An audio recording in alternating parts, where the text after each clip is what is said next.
राधे राधे दोस्तों, स्वागत है आपका आज की अमृत कथा में। दोस्तों, आज की हमारी अमृत कथा है एक श्राद्ध ऐसा भी। आइए चलते हैं कथा की ओर।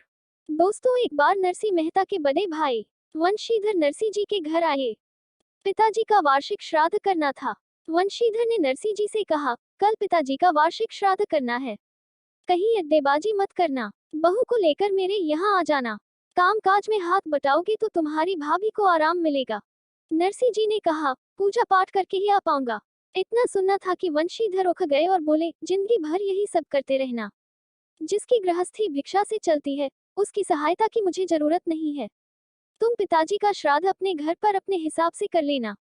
नरसी जी ने कहा, नाराज क्यों होते हो भैया, मेरे पास जो कुछ भी है मैं उसी से श्राद्ध कर लूंगा।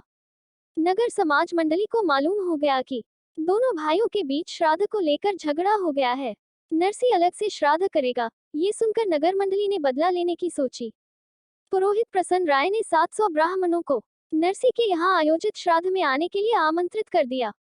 प्रसन्न राय ये जानते थे कि नरसी का परिवार मांगकर भोजन करता है, वो क्या 700 ब्राह्मणों को भोजन कराएगा। आमंत्रित ब्राह्मण नाराज होकर जाएंगे और तब उसे समाज से बाहर कर दिया जाएगा। अब कहीं से इस षड्यंत्र का पता नरसी मेहता जी की पत्नी मानिकबाई जी को लग गया। वह चिंतित हो उठी। अब दूसरे दिन नरसी जी स्नान के बाद श्राद्ध के लिए घी लेने बाजार गए। नरसी जी घी उधार में चाहते थे, परंतु किसी ने उनको घी नहीं दिया। अंत में एक दुकानदार इस शर्त पर राजी हो गया कि नरसी जी को भजन सुनाना पड़ेगा। बस फिर क्या था, मनपसंद काम और उसके बदले घी मिलेगा, ये तो आनंद हो गया। अब हुआ ये कि नरसी जी भगवान का भजन सुनाने में इतने तल्लीन हो गए कि ध्यान ही नहीं रहा कि घर में श्राद्ध है।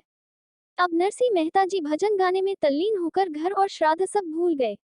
भगवान कृष्ण में अपने भक्तों की लाज रखने और सम्मान बचाने के लिए स्वयं नरसी मेहता का रूप धारण किया और उनके घर पहुंच गए।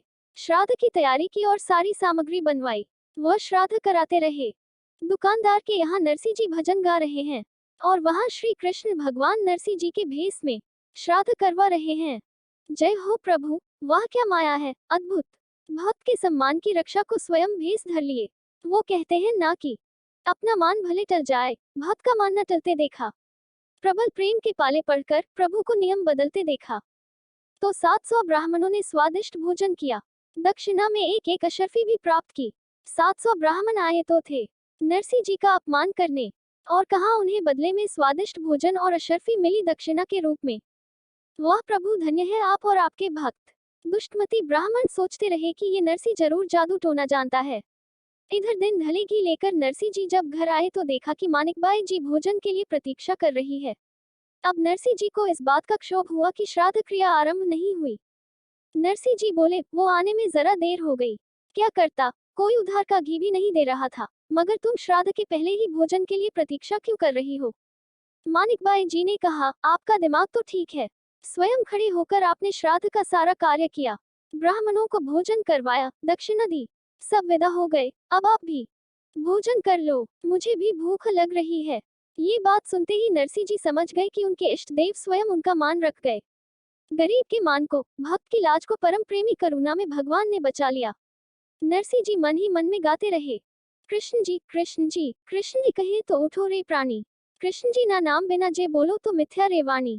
भक्त के मन में अगर सचमुच समर्पण का भाव हो तो भगवान स्वयं ही उपस्थित हो जाते हैं। दोस्तों, आज की अमृत कथा यही पूरी होती है। बोलो भगवान श्री कृष्ण की जय। कृष्णा जी की कृपा आप पर बनी रहे। मिलते हैं और एक नई कथा के साथ। तब तक के लिए जय श्री कृष्णा, जय श्री राधे।